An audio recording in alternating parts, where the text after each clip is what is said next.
You're listening to UCW Radio. In your face. What we got here is a failure to communicate. Oh, have I got your attention now? The lack of better is good.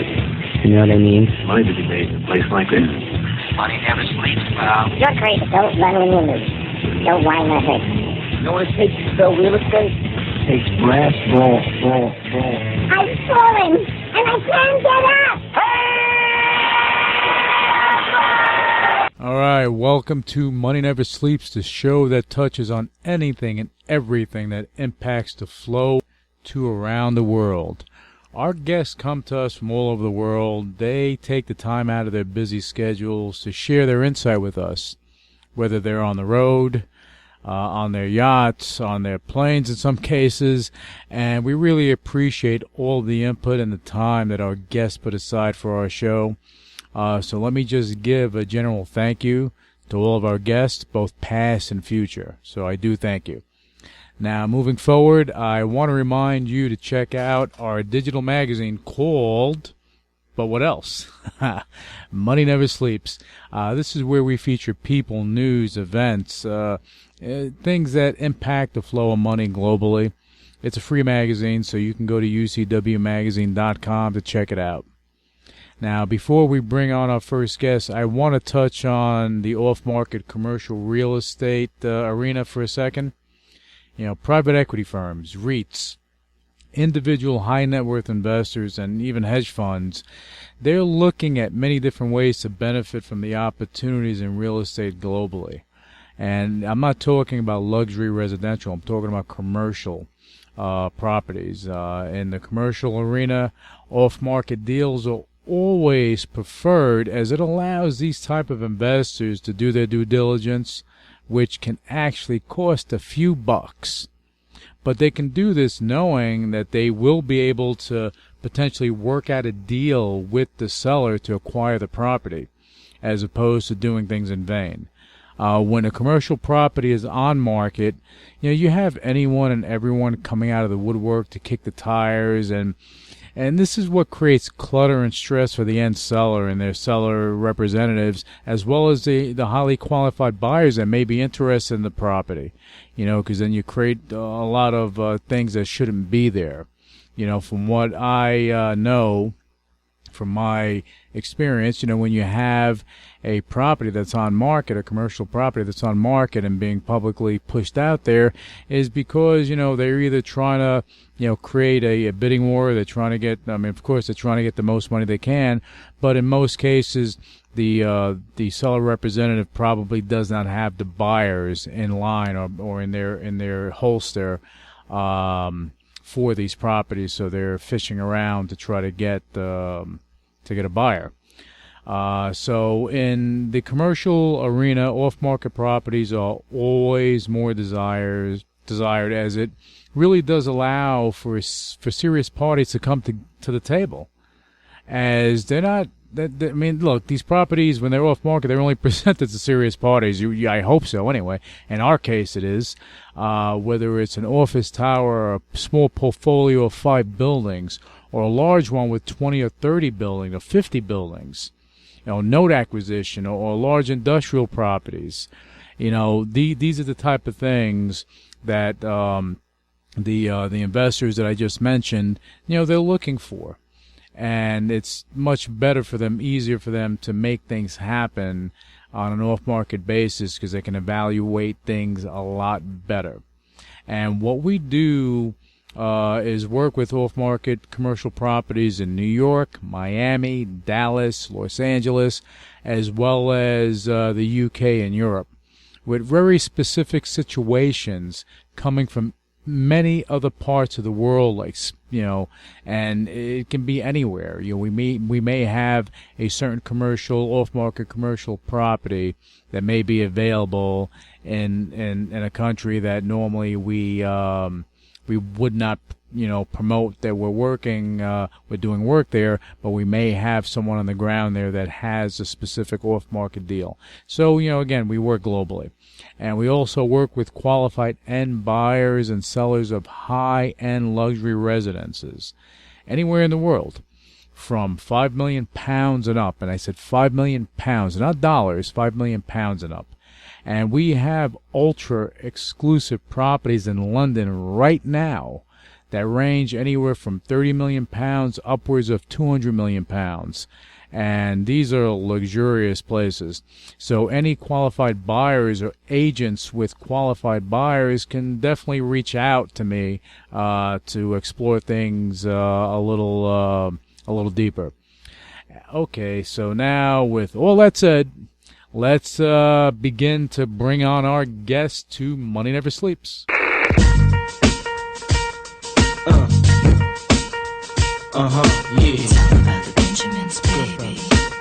All right, welcome back to Money Never Sleeps, and we have another great guest that's going to be coming on the show. He's coming to us straight from Italy, and he is Raphael Harris with World Real Estate, and we're going to bring him on. So let's get Raphael on the show. All right, Raphael, I want to thank you for coming on the show, and before we get things going, I want you to do me a favor, and for the purpose of our listeners, do me a favor and just describe where you're sitting right now, because we talked earlier, you were on the tennis court, you described the view to me, and I want you to share that with our listeners as well. Yeah, well, Lou, first of all, thank you very much for inviting me onto the show. Thank you, and where money never sleeps. That sounds cool. I love it. Actually, right now I'm sitting on the island of Sicily, in Messina, on the Straits of Messina, at my tennis club, and I'm looking off in the distance to the water, the ships crossing the strait, and Italy in the distance. A couple palm trees. Yeah, it's a beautiful day today. It's August, the 1st of August, man. And summertime. Yeah, summertime, and that's relaxation time over there. Yeah, it's relaxation for me. I like to think of it as business. This is time to do business, huh? It's always time to do business. You know that. Always. Always. You know, that's always. Why money never sleeps, my man. You got it. You got it, baby. You got it. All right, I like it. So now let's share something with our listeners so they understand that, you know, what you do. You're in Italy. You're in Sicily. You're involved in luxury and commercial real estate. Tell us what's going on over there in that market. Well, I mean, I came over here in 2001. I married a young lady from Messina. I think that was kind of like the key. I married in down here. So, and then I started doing this business, and I realized, you know, this is the playground for the movers and shakers in the summer. And I got one thing led to another, and I started getting into Capri. That's where it basically all started, in Taormina, the Amalfi Coast, and then, I've been following this marketplace, and I remember I had some sales, some small sales, little sale in Taormina, sales, local market real estate. I had my first big sale in November. We closed in November 2008, just after Lehman had gone. A guy came in from Italy. He paid cash for a house in Capri. I mean, it was huge. It was huge. It's the last big number house that sold in Capri. And I was thinking this market was crisis proof. Did I eat my words on that?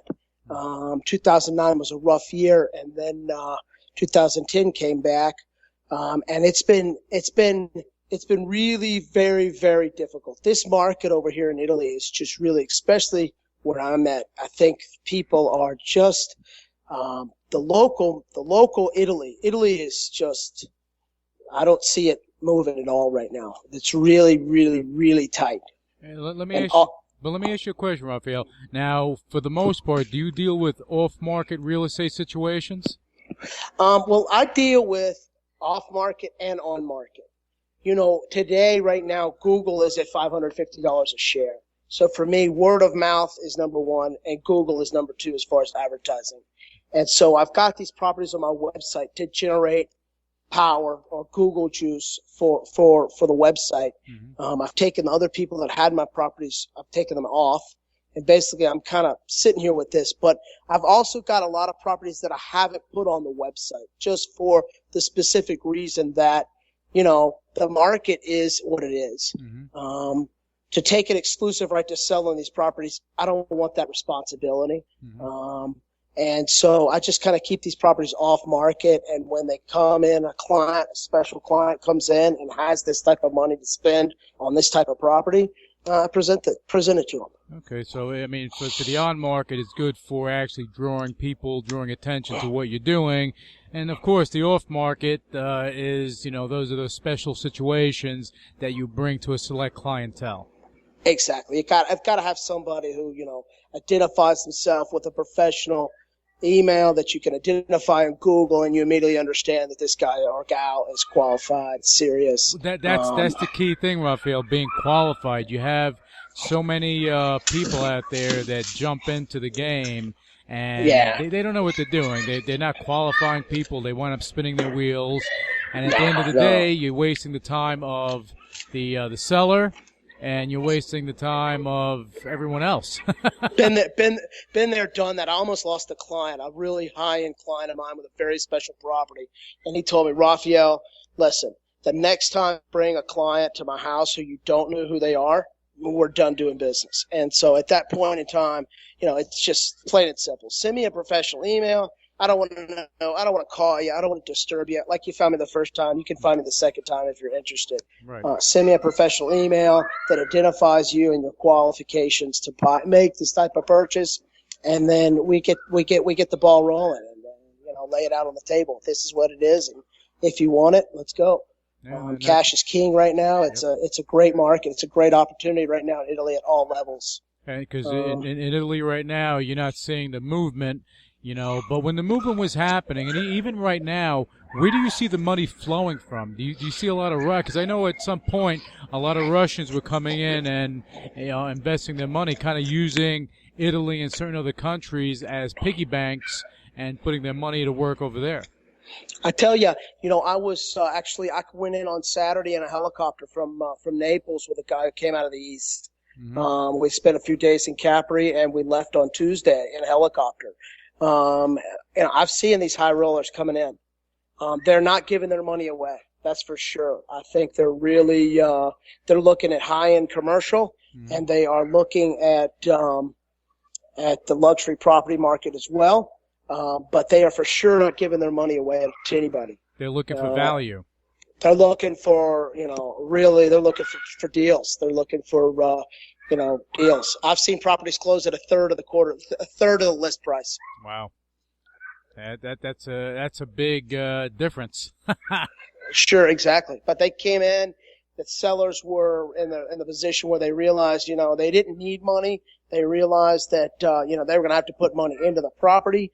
The maintenance on these properties, it's not like Manhattan or Beverly Hills or something like that where you take a taxi drive from your house and in 10 minutes you're at the office. These properties are really, out of the way. They're a long way from everywhere. So you've got, these big numbers on top of the price, and then you've got the annual maintenance.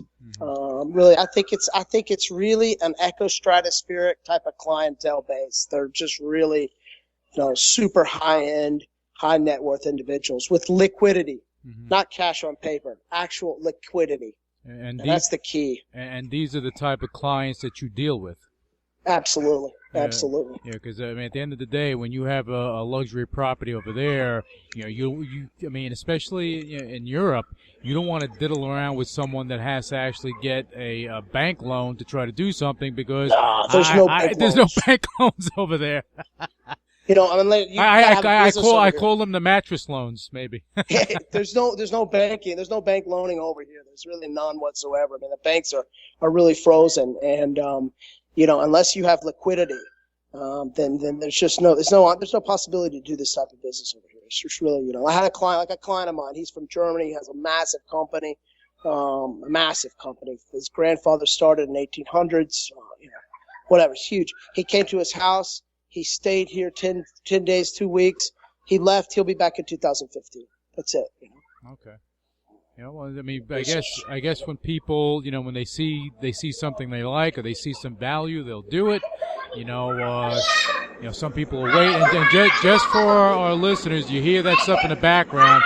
That's because Raphael is actually at a resort looking over, and seriously looking over the water and everything else, making everybody jealous. Yeah, I got the little girls. I closed the window. They were running. No, but this is, and I should have said this earlier on. You're bouncing around. You took the time out to come on the show, and you're at a resort right now. So yeah, you gotta expect the noise. But this is it. I mean, really, this is really. I think this is the world today. This is the 2014 and the future. I mean, with this iPhone that I have my office in hand. People call. My office is like the lobby of the high-end hotel, wherever it may be that they're looking at property. With the iPhone now, or with one of these smartphones, you've got it: Facebook, Twitter, LinkedIn, Skype. All your emails, you got everything. Mm-hmm. What else is there? What else is there to use? No, you get a stamp machine. You got your emails. Well, you're connected to the world. You're connected to the world wherever you are. And you need that. You need that today. You have to be connected. Yeah. So now, getting back to the Italy market. Now, you said everything. I guess from 2009 on has been slipping down, and now cash is king. So where are we now in Italy? Well, where are we now? I was actually with the real estate market, the luxury real estate, Ron. I call it fashionable real estate because it's not luxury. Luxury, you can be luxury in the countryside of nowhere. This is fashionable property. This is really like the spots, Positano, Amalfi, Capri, Portocervo, Portofino, Venice, Taormina. This is really fashionable vacation spots, and that's what this is, fashionable real estate. And the market in that sense, it's just there. A lot of people are selling. There's negotiability in the prices. What can you say? It's here. It's here, but the people that have the money to buy some are stepping up. There's people looking, but nobody's moving. It's just really kind of just stale. I think the people at the high end, they know something. It seems like they know something. Like they're waiting for it to get worse. I don't know. Yeah. It could be. I think the big problem in Europe is the fact that no one can actually go to a bank to get a loan, to even refinance the house or do anything. That's exactly. Italy, Spain. That's all over. Germany. Yeah. Germany, I think it's different. But the other countries, I think, I know in Spain for sure is problematic. Yeah, and and the thing is, I could see this, and I was actually in 2011. I was approached by a guy who's head of a private equity fund out of Manhattan, and they also have an office in the East, and they started asking me. And they told me, Raphael, go find us trophy hotel assets in northern Italy, and when I started doing it. I first was trying to talk to people, but then I just started picking up the phone and calling these hotel people direct. And, at first these people were kind of like, whatever, we met, nothing had been closed. I had a phone call from him last night. Most of these properties that we've been interested in, all the owners, they still haven't closed the deals, and all the companies now are basically in bankruptcy. And now these people are seeing that what we were doing back in 2011 and 2012 and 2013 and just coming back to them every couple of months. Now we're almost at the point where these eggs are ready to hatch. And these markets are, they have these banks with the EU and the International Monetary Fund. They're all calling on these numbers. And they want some money to come in, and putting the pressure on these banks of Italy to get this money back because there's a big debt situation over here. Yeah. And I read the Real Deal, and I saw an article in the Real Deal the other day regarding two of the biggest banks of Italy were in Manhattan talking to private equity funds to pool liquidity for these big Italian corporations that have basically. There's no more liquidity. It's a real bad situation over here. It's a great opportunity, I think, and it's going to get better for international investment in Italy. Well, I think if the Italian banks are going to private equity in New York, coming to my backyard to do stuff, that's just telling me that you're going to have more private equity jumping over there and saying, hey, you know what? Maybe we won't bail you out, but maybe we'll buy all your damn property. And that's it, because that's what I'm trying to say. This is for me as a guy who does this job. I mean, this is the heart of the Mediterranean, and this is where it all starts. You see these Mediterranean-like villas, but this is the Mediterranean. This is where it is. So this is where like the heart of fashion. This is where the heart of style. This is the Mediterranean. This is where the big boys come with their big boats in the summer. And this type of market now to buy this real estate. That's the thing right there. I mean, it's not like if there wasn't this situation now in Italy, a lot of this property wouldn't even be for sale. You know what I mean? Yeah, and they have to sell because they need liquidity. They have real estate, but they have no cash. And in this day and age, no cash, no cake. And that's the thing. And I just want to end on this note that in Italy and Spain, and especially in Italy, you have families that own property for generations, and they don't sell their property because that's what you're taught. Property, you keep it in the family and you keep it going. But right now, you need liquidity, so you have to liquidate, and this is what happens. This is life. Exactly. That's the way it is, and that applies to the same thing to these big commercial assets as well. It's the same thing. Well, you know what?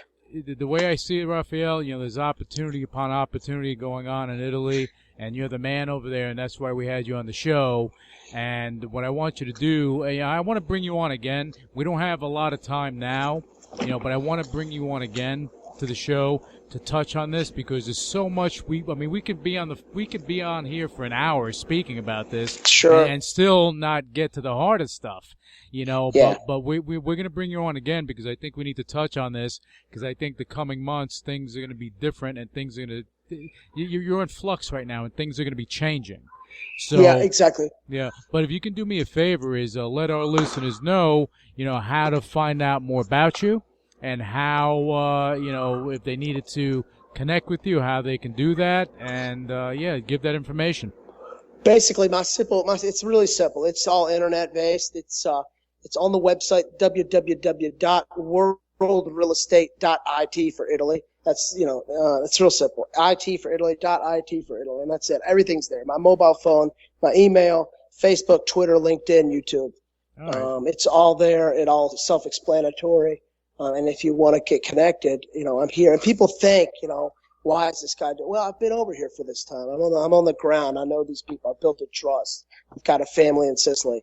And so, my little boy and daughter were born here. It's kind of, it's this over here. Family is really important. Yeah. And, you get over here and you start working and people you get a name, you get a trust, and I built that trust. And so to get these big guys the owners of these property assets sometimes can be a real headache for a lot of these people because there's so many chains in the game.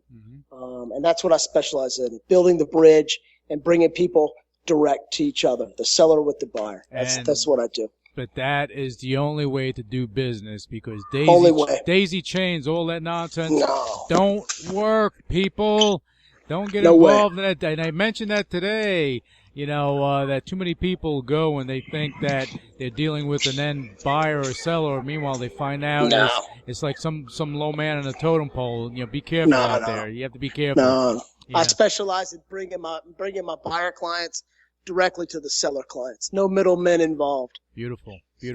And I do urge anyone that's looking to do anything in Italy, to have someone on the ground over there is important. And Raphael Harris, he's the guy over there. And again, I appreciate that. And he's a family man, as you can hear in the background. You get the little kids running around as they're going to play tennis, and as he's going to go play tennis again because we took a little break so he can do the show. But it's okay, man. It was my pleasure, Lou, and I look forward to hearing from you again. Let's stay in touch. And, Definitely.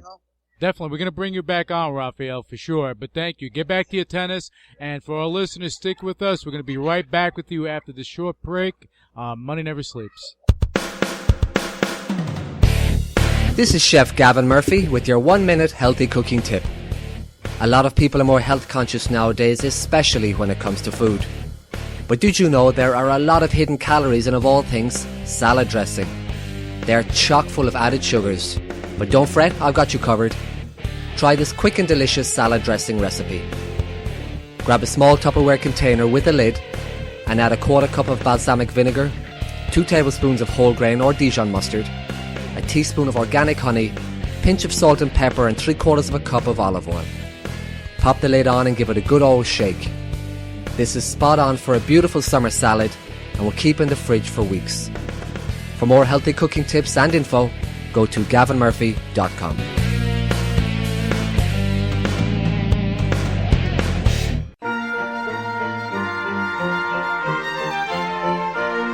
Hi, my name is Peter May of London Central Properties, and we're based in Cavendish Square, which is close to Regent's Park. The majority of my work experience has been in sales, in particular the hotel and hospitality industry, both in the UK and overseas. London Central Properties is an established company with a global presence and a high reputation for service and discretion. We specialise in the sale of high-value, off-market apartments, houses, hotels and investments. We have recently opened a new division specialising in the provision of service departments which cover the full spectrum from budget to exclusive. These apartments are suitable for both leisure and corporate clients and are located in the key areas of London, including Mayfair, Knightsbridge, Kensington and Bayswater. For further information, please refer to our website, which is www.londoncentralproperties.com. We have now established an exclusive partnership with the host of Money Never Sleeps, Mr. Louis Velasquez. All right, welcome back to Money Never Sleeps, and now we're going to get into TV land. We're going to get into the what's happening behind the TV production and reality TV and television in general. And we have a great guest coming on. He's coming to us from sunny Miami. Can you believe it? Oh, Lord. Anyway, he's with All-in-One Productions. His name is Ira Haber, and we're going to bring him on the show. So let's bring Ira on the show.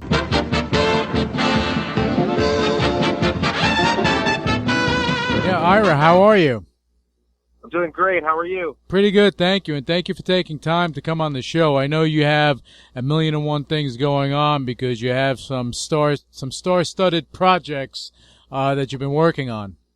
Yeah, I mean, reality TV is really big right now. I mean, most of the networks producing shows, and I've always been a television guy, so I fit right in, and it's fun being creative and making television. Well, and that's what you do, and you've been doing this for some time. Yeah, I mean, going back to high school, I interned at a TV station, and little by little over the years, you work your way up, and you go to different TV stations, and lo and behold, you're producing a show for Bravo. So things have been pretty good. Well, I mean, that's a pretty cool thing with the show that you're producing. We're going to go into that in a second.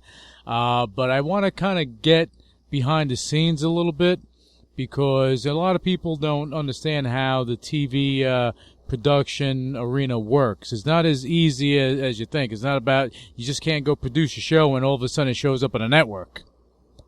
No, I mean, there really are a couple avenues you have to take. You know, production side is the crew. You have a creativity side, you have the lawyers, and, you know, probably the most important people are the post-production, are the people that edit the shows with, you know, supervisors looking over their shoulder. So there are a lot of different, you know, branches that put together a television show. So there's a lot of pieces, a lot of parts, and eventually you got to put it all together like a puzzle. Yeah, and then with the project that you're involved with on Bravo, I'll let you mention it since it's your show. Yeah, no, I mean it worked out great. We've done 6 shows on Bravo. The show's $1 Million Listing Miami.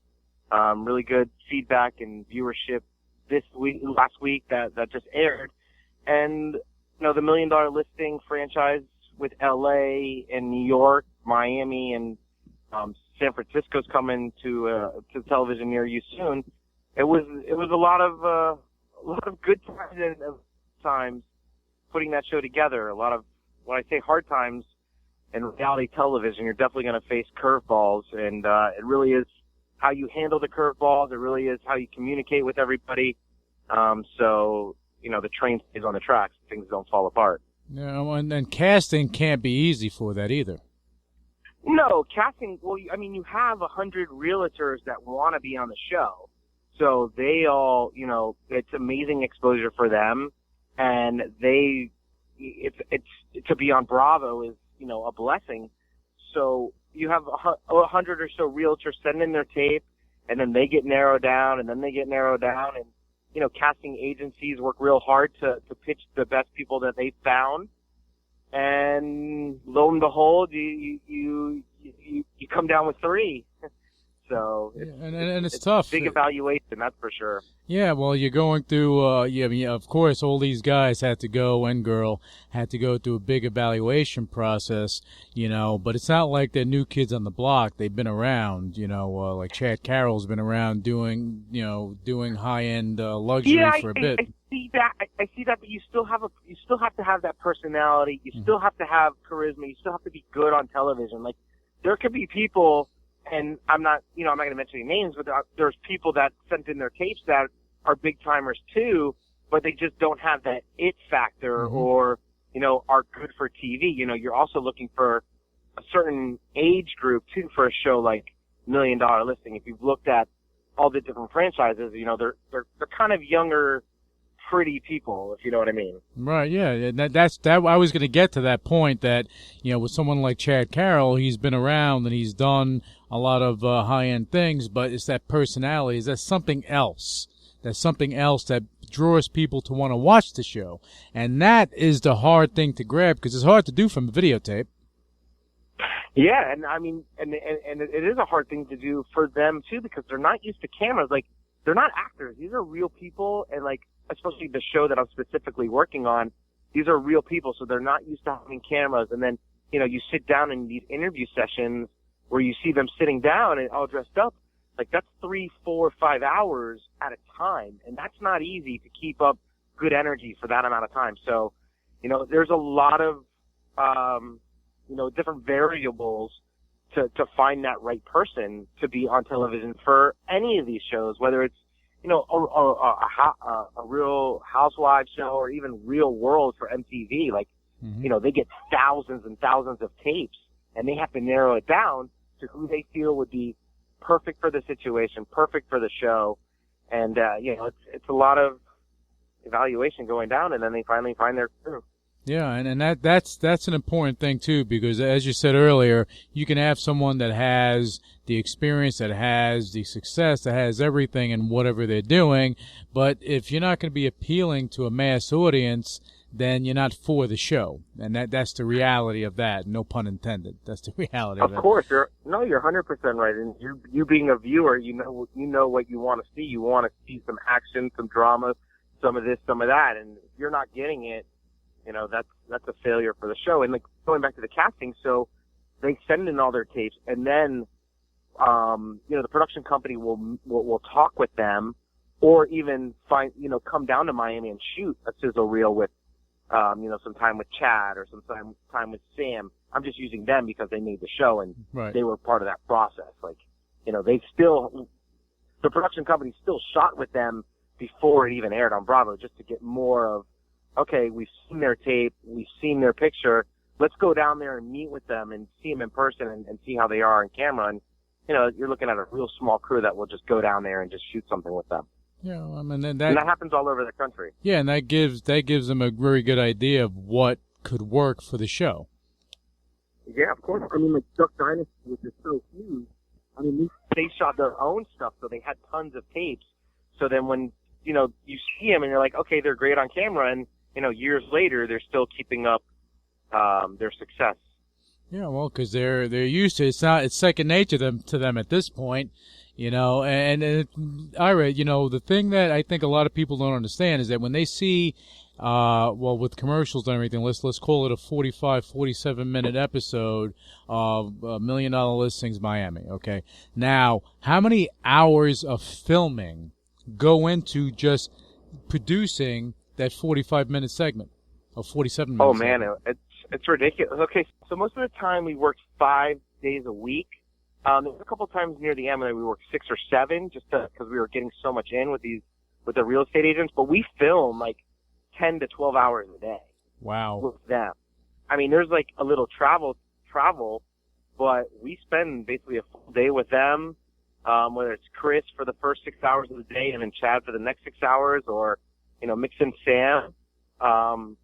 different rotations, but we were with them a lot. And that was for 7 months. Wow. So you're talking 7 months, 10 to 12 hours a day. Of course, yeah. I mean, there's so much on the cutting room floor.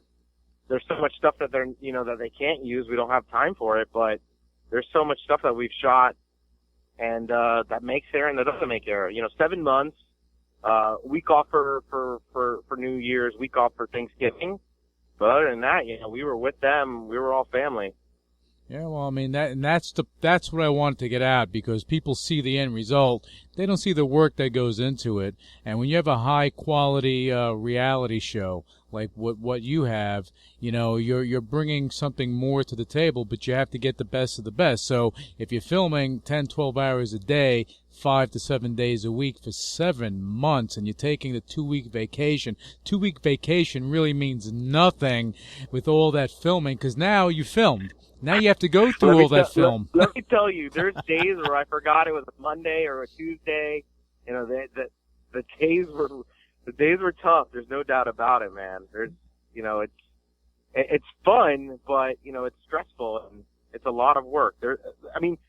Honestly, you have to have a great production team. Like the characters, the people on television have to be smooth and be great with the production team, and the production team has to be respectful and great back to them. And if you can all work together, whereas your camera guys, your executive producer, even all the way down to the PAs, if everybody just works hard and communicates well, you become a family on these shows. And a lot of people have said that do reality TV, when you're with people for 3-4 months or 7 months, 6 days a week, you guys you become like a family. You have to be friends. You have to work together. Yeah, there has to be synergy, because if not, that'd be pretty damn full of tension. If you have to be around someone for that long, filming that long, and you really don't like them. I have a quick funny story. So we were filming in Key West for a different show for Discovery. Right. And it was a boat show. And like I told you, normally you work 12-hour days. So on this boat show, they were trying to salvage a boat, and they had a problem salvaging the boat. So we were out in the water for like 15 hours almost, the whole day into the night. And on the ride home back to Key West, it's just like 4 of us. We were so smelly, so beat from the sun, so like dehydrated. Nobody wanted to talk to each other the whole ride home. It was just like, let's just get home, take a shower, and tomorrow will be a better day.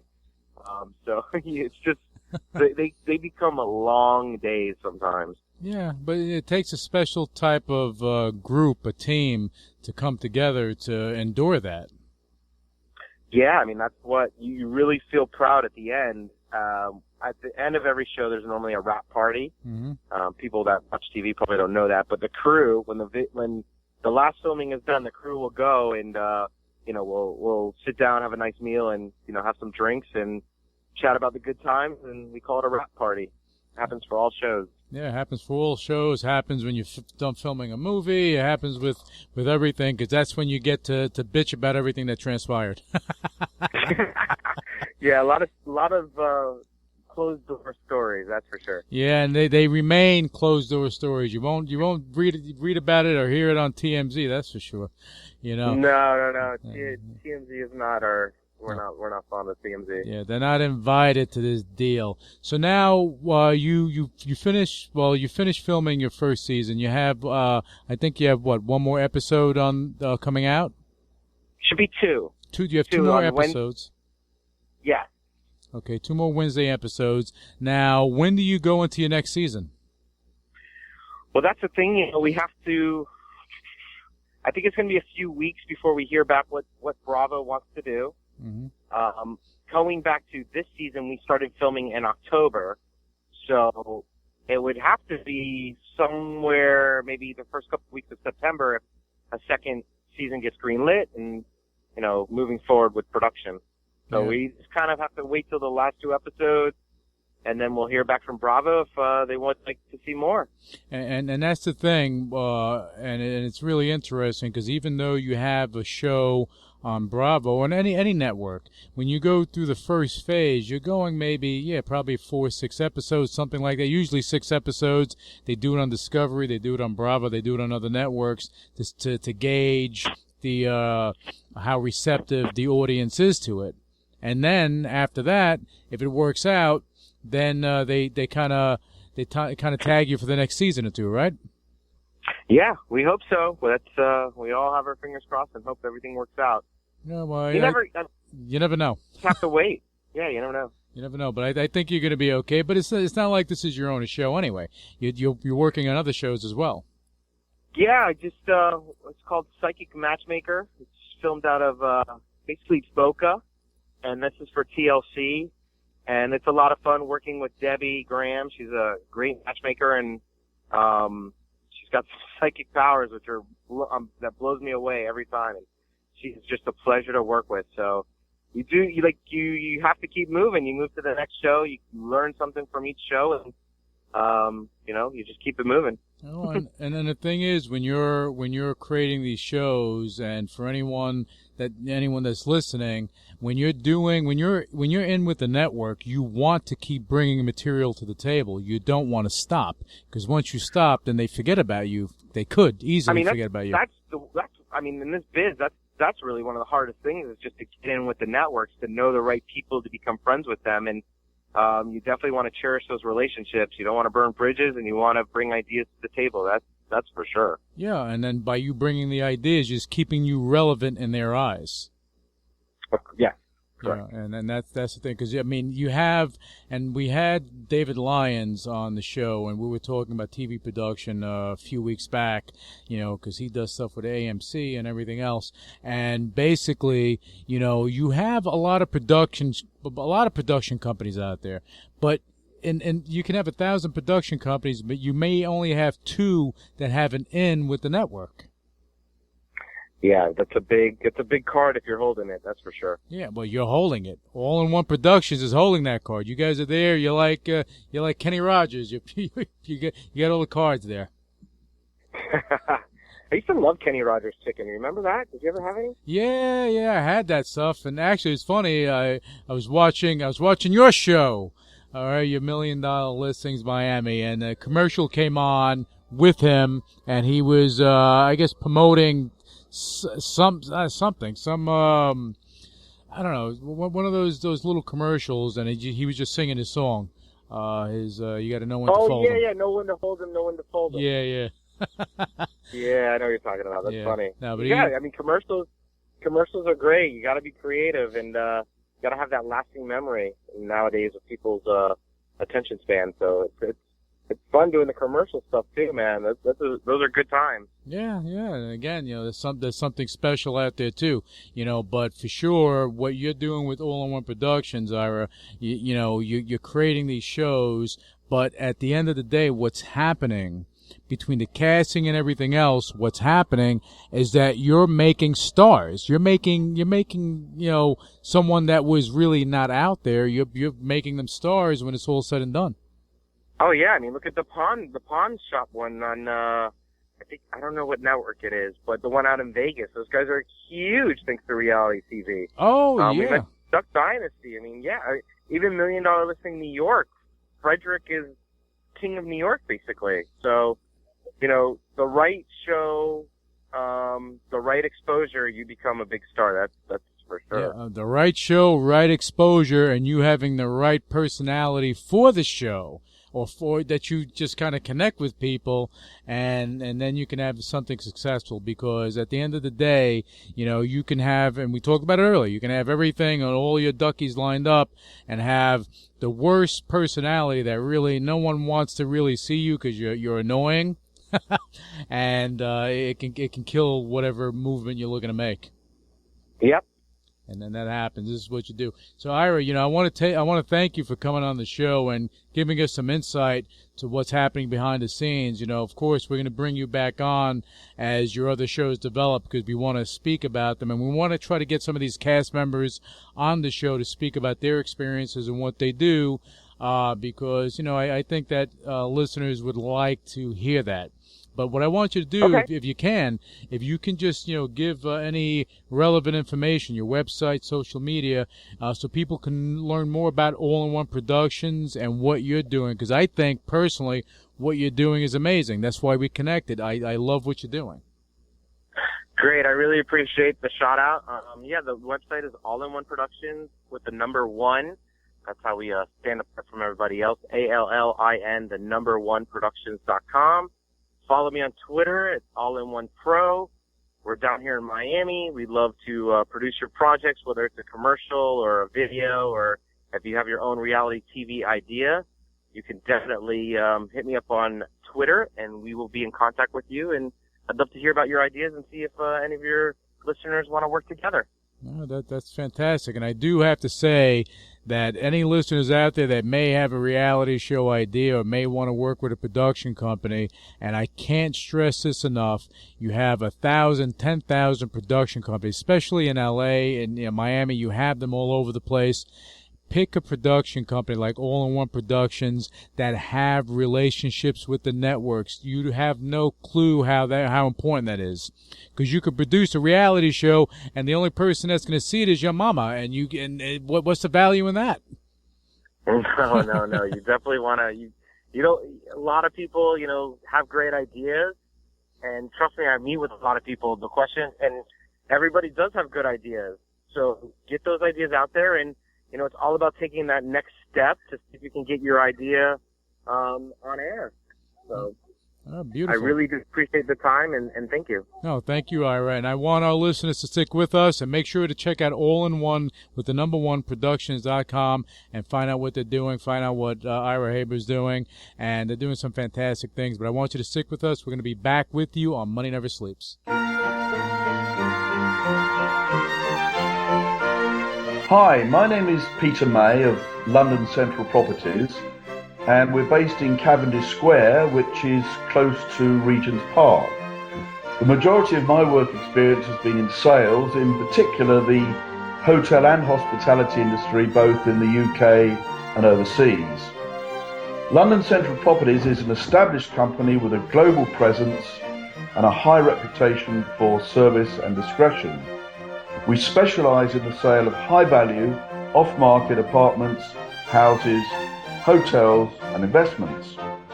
We have recently opened a new division specialising in the provision of service departments which cover the full spectrum from budget to exclusive.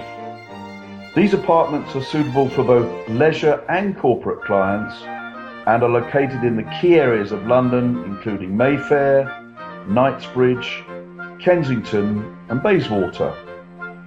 For further information, please refer to our website, which is www.londoncentralproperties.com. We have now established an exclusive partnership with the host of Money Never Sleeps, Mr. Louis Velasquez.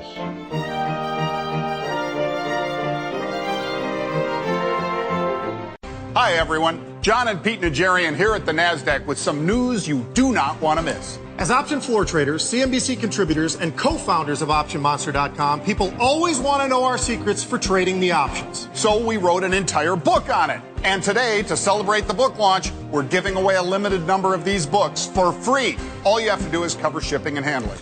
Learn how you can use options like we do to make more income with less capital. To reduce your investment risks. And to make money regardless of which way the market's moving. It's all right here in this book, and today we're giving it away to you for free.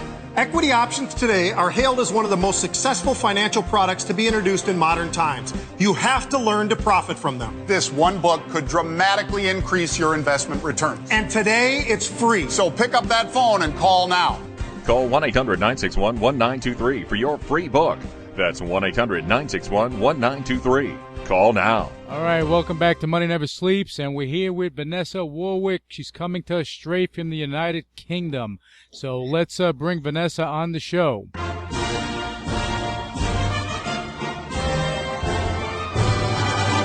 How are you, Vanessa? How's everything?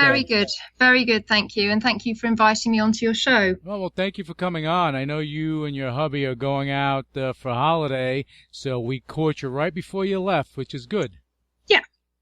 Okay, so now, why don't you briefly, give our listeners just a highlight of what you do, and then I want to talk about what's happening in the UK market.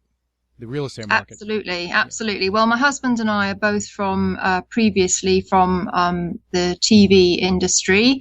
I was a producer and presenter, and my husband was a cameraman. And in fact, some of your listeners may remember me from the sort of 90s, because I was a VJ on MTV, and I did appear on MTV America occasionally. So about 10, 11 years ago, we were still in the media industry, but we decided that we wanted a change and something that we could do together where we could secure our own kind of financial destiny and be in charge of that. Mm-hmm. And property seemed a very natural choice to us. So we started investing in April 2004. We started out in London buying 1 and 2 bedroom apartments because we knew the area very well, because that's where we lived. And then we gradually realized that family homes, good quality family homes, was where it was at. So we then changed strategy a little bit to start buying those kind of properties in the southeast of England. Mm-hmm. And now, coming up to 11 years later, we've got 20 plus properties. And we also founded Property Tribes, which is the UK's leading landlord and property community. And we're going to talk about Property Tribes later, because I want our listeners to learn more about it. But your background has given you a unique insight to what's happening in the UK, especially in the middle market. Yes. Why don't you give us some insight to what's happening over there? Because, and we talked off air, and everyone knows how I feel about it, that when the money flows from the middle market, that gives you an indication of the gradual boost in whatever area it is, wherever it is in the world, it gives you a good indication. Well, absolutely. And we're in very interesting times in the UK market at the moment. We've enjoyed historically low interest rates for over 5 years now. The Bank of England base rate has remained at 0.5% for over 5 years. And that's combined now with kind of mortgage products increasing dramatically. And we've now got as many buy-to-let mortgage products as we had prior to the credit crunch, which shows that lenders have increasing confidence in the buy-to-let sector. But only in the last week, it's been revealed that the private rented sector is now the second biggest housing tenure sector in the UK, behind owner-occupiers. So private landlords are actually providing more accommodation than social landlords for the first time in history. So it really shows that the private rented sector in the UK is coming of age. Of course, we've got 2 very distinct markets. We've got London, which is a complete market in its own right and follows its own rules. And then we've got outside of London, but of course you can break that down into sort of micro markets. Yeah, that's really interesting. Now, let me ask you this. Now, do you deal in the service department arena at all? Yes, we do. We started building our portfolio in North London because I'd lived there for over 15 years and I knew that there was very good tenant demand there and good quality tenants. So we built our portfolio of 1 and 2 bed good quality apartments in postcodes that we knew really well. If you mean by service departments, like holiday lets, no, these were single occupancy apartments in London. And of course, the London market has gone absolutely through the roof in terms of capital growth in the last year or so. So those apartments have done very, very well. The rental yield isn't as good as outside of London, but you get good quality tenants and they stay there for a long time. And I can honestly say that in 10 years of owning 13 or so apartments, we've very, very rarely had a void. And that's important, because when you have your occupancy rate high, it gives you an indication of really what's happening over there as well, because you have more people renting apartments now than over the past 5 or 6 years.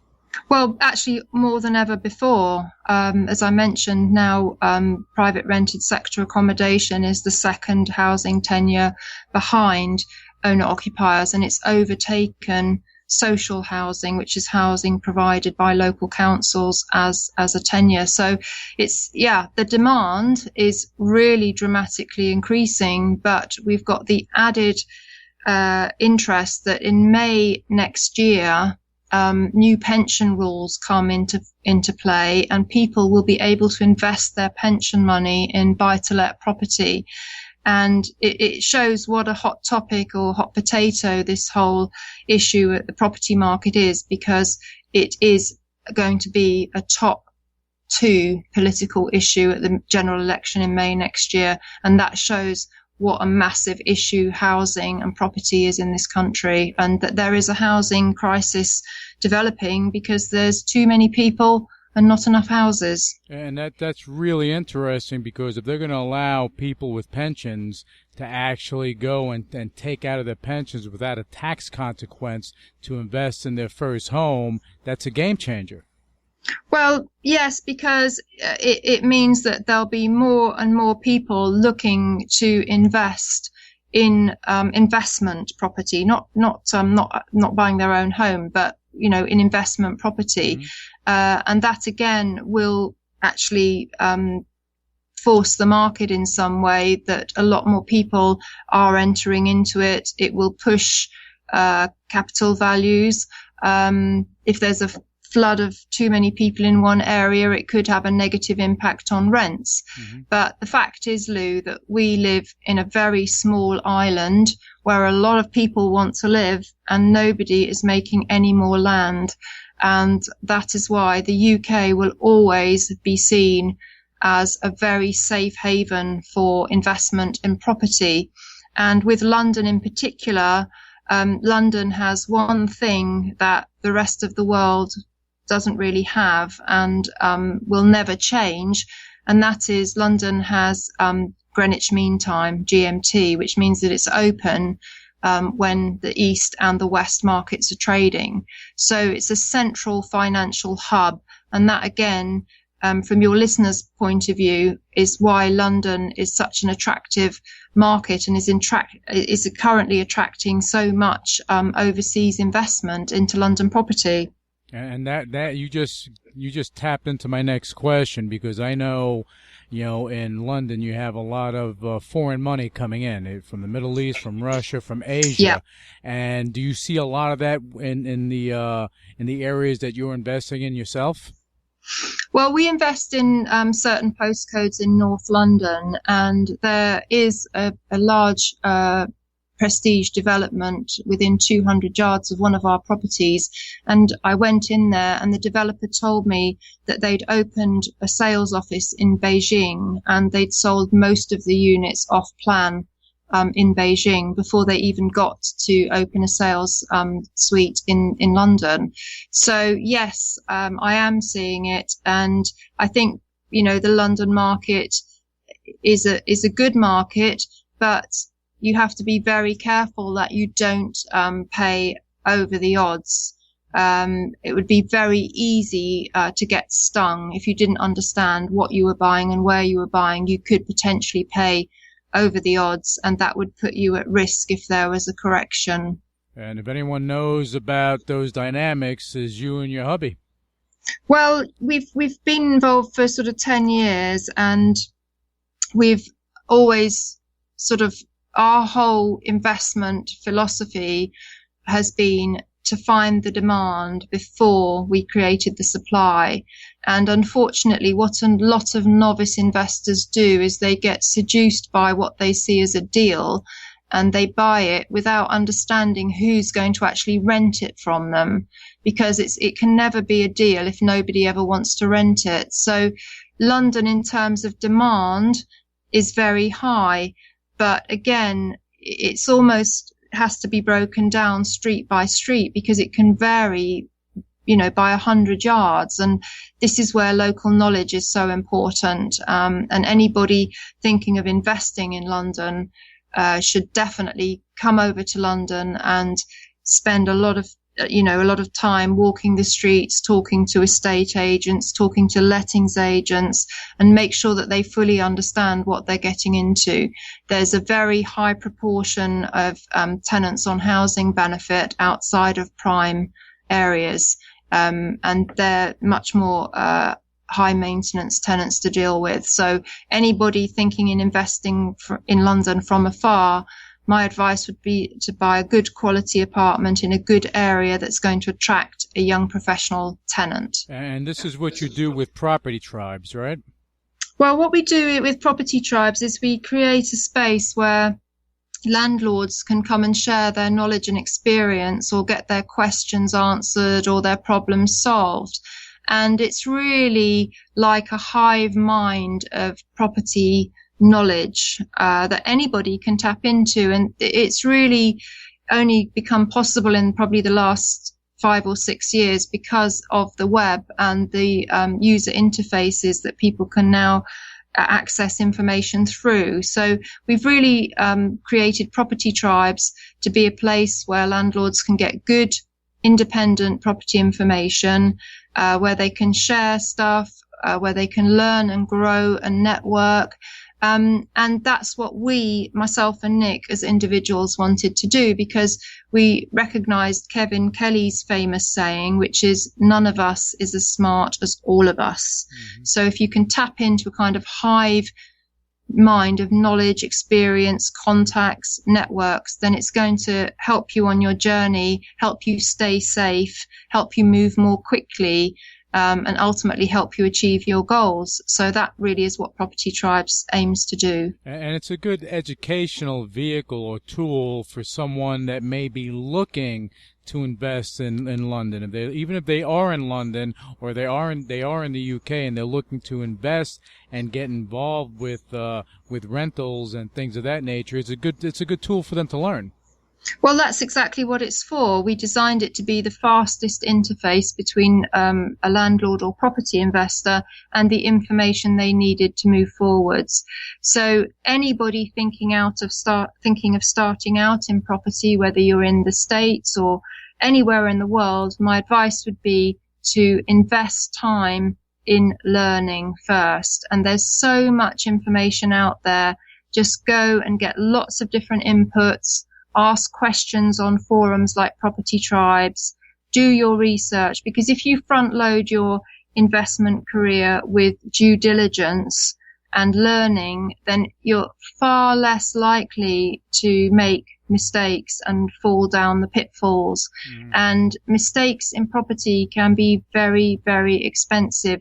Ignorance in property is very expensive, and none of us can afford it.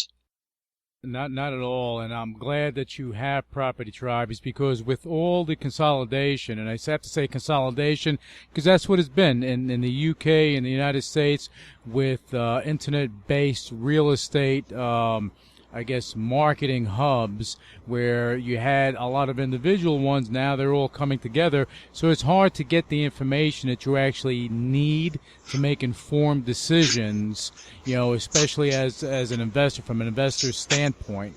So Property Tribes is definitely a good tool. And with there's a big boom going on in the UK, is going on in London especially.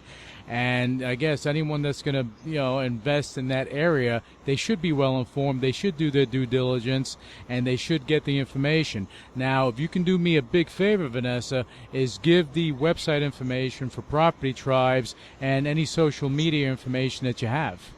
Well, thank you, Lou, and you've made a very valid point. And the important thing to say about Property Tribes is that it's impartial and independent. It has no other agenda, and that's why it's a very safe place for anybody thinking of getting involved in property to come and get some information from. And the web address is www.propertytribes.com, and I'm also on Twitter, which I am _Vanessa walls. And in fact, that's how we met, wasn't it, Lou, on Twitter? Yeah, exactly. But, and I just thought that what you did was interesting, and I think what you guys are doing is fantastic. And I just want to state this for Property Tribes. When you go, when any of our listeners, you go to a real estate website, and what you're going to notice is a lot of advertising, a lot of this, a lot of that, a lot of promotion. And on Property Tribes, there's more information than promotion. There's more due diligence material, more tools for you to utilize and learn, videos, things of that nature, so you can actually learn about the areas. And, Vanessa and Nick, they do a fantastic job with this. So I do urge anyone that is interested in the London market, even if you're not an investor, if you're just curious and you want to learn, Property Tribes is the way to go. So check out propertytribes.com. And Vanessa, I want to thank you for your time. It was insightful, and we're going to bring you on again because I want to pick your brain, further in regards to the middle market in London and in the UK in general. Well, thank you very much, Lou. And may I also just say to your listeners that we do have quite a few conversations of people in the UK that are interested in investing in America. So maybe there can be a sort of swap and share of information between our two different sets of followers or community, because, again, bringing your community into our community adds a huge amount of knowledge and data, and vice versa. Yeah. So really delighted to have made this connection, and thank you very much for having me on your show. No, thank you, and that's a definite thing, and we'll talk more about that off air. And I want our listeners to stick with us. We're going to be right back with you on Money Never Sleeps.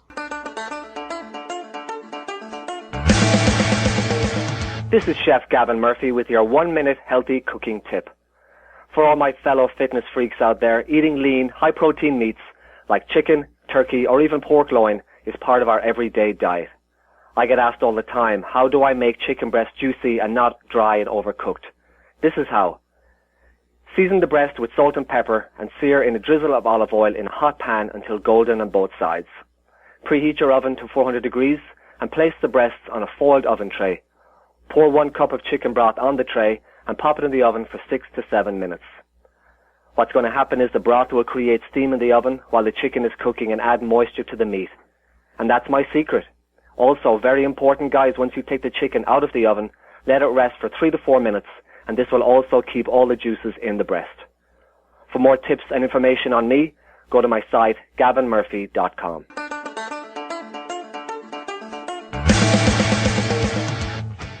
Hi, everyone. John and Pete Nigerian here at the NASDAQ with some news you do not want to miss. As option floor traders, CNBC contributors, and co-founders of OptionMonster.com, people always want to know our secrets for trading the options. So we wrote an entire book on it. And today, to celebrate the book launch, we're giving away a limited number of these books for free. All you have to do is cover shipping and handling.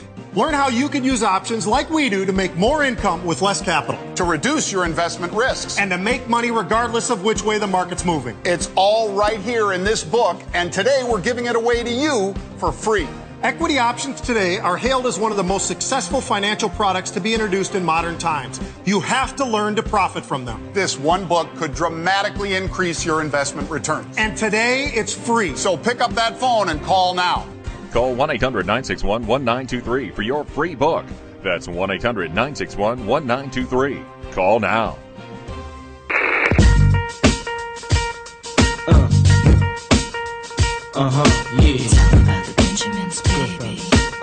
All right, that brings to a close another great segment of Money Never Sleeps. We had some great guests on here today, and we look forward to having more and more great guests on here for our listeners to adhere to and learn from and get information from.